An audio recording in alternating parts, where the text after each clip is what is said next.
নমস্কার প্রিয় বন্ধুরা, সবাই কেমন আছেন? আমি দেবলীনা আমার ছোট্ট একটি ব্লগে আপনাদের সকলকে স্বাগত জানাই। শীতকাল মানেই পিঠে পুলি উৎসব, পৌষ পার্বণ।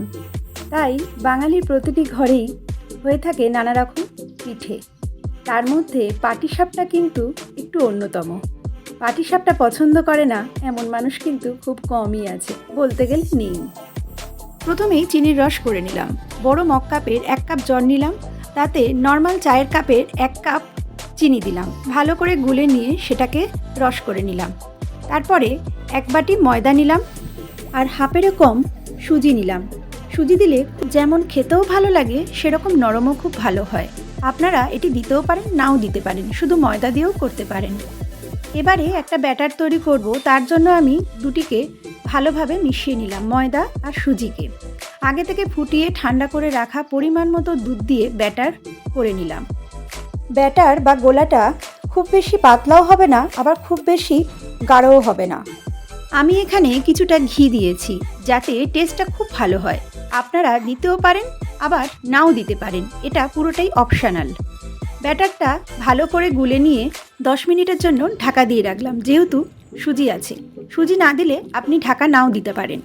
এরই মাঝে তৈরি করে নিলাম নারকেলের ছাই। আখের গুড় নারকেল দিয়ে ছাই বানিয়ে নিলাম। তার আগে ভালো করে হাত দিয়ে মেখে নিলাম।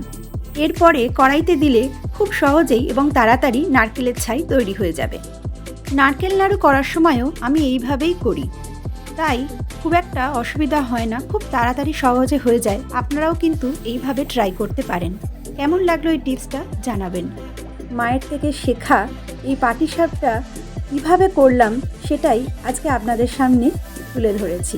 এই পাটিসাপটা ক্ষীরেরও হয়, নারকেলের ছাই দিয়েও হয়, তবে আমার দুটোই ভালো লাগে।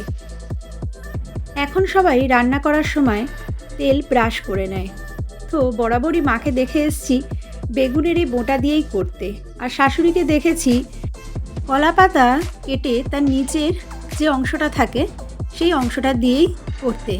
সেটাও আমি করেছিলাম যখন আমি সরু চাকলি করেছি। ডেসক্রিপশানে সরু চাকলি করার ব্লগটি শেয়ার করে দিলাম, দেখে নেবেন। তো আজকে ওটা থাকা সত্ত্বেও মনে হলো যে বেগুনের এই বোঁটাটা দিয়েই করি, কেননা তাহলে দুরকমভাবেই করা হবে আর বেশ ভালোও লাগে এগুলো করতে। বেশ ছোটোবেলার স্মৃতি মনে পড়বে। আপনারা এখনও কি বেগুনের বোঁটা বা কলা পাতার শেষের অংশটা দিয়ে করেন? আগেকার দিনের মানুষেরা নিশ্চয়ই করেন, হয়তো এইভাবেই ভালোবাসেন পিঠে পুলি উৎসবকে। আর আমারও একটু নস্টালজিক হতে বেশি ভালো লাগে। আর কি বলুন তো, প্রাকৃতিক জিনিসের সাথে থাকাটা কিন্তু অনেক শারীরিক উপকার, তেমনই বলতে পারেন একটা খুব ভালো অভ্যাস। কেননা ব্রাশটা তো প্লাস্টিকের, একেই তো উনানে রান্না বলতে পারেন আজকালকার দিনে প্রায় কেউই করে না, হয়তো বা আমাদের মতো ঘরে শখে করে, কিন্তু গ্রামের দিকে প্রায় প্রতিদিনই রান্না হয়। মাটির হাঁড়ি কড়া এগুলিতে রান্না করলে যেমন তাড়াতাড়িও হয়, খেতেও সুস্বাদু হয় জ্বালানিতে রান্না করলে, তেমনই শারীরিকভাবে কিন্তু খুবই স্বাস্থ্যকর। এই যে ননস্টিক প্যানে রান্না করছি, এটা কিন্তু স্বাস্থ্যের পক্ষে হয়তো এতটা উপকারী নয়। কি বলেন আপনারা? জানাবেন। কথা বলতে বলতে বেশ কয়েকটাই করে ফেললাম।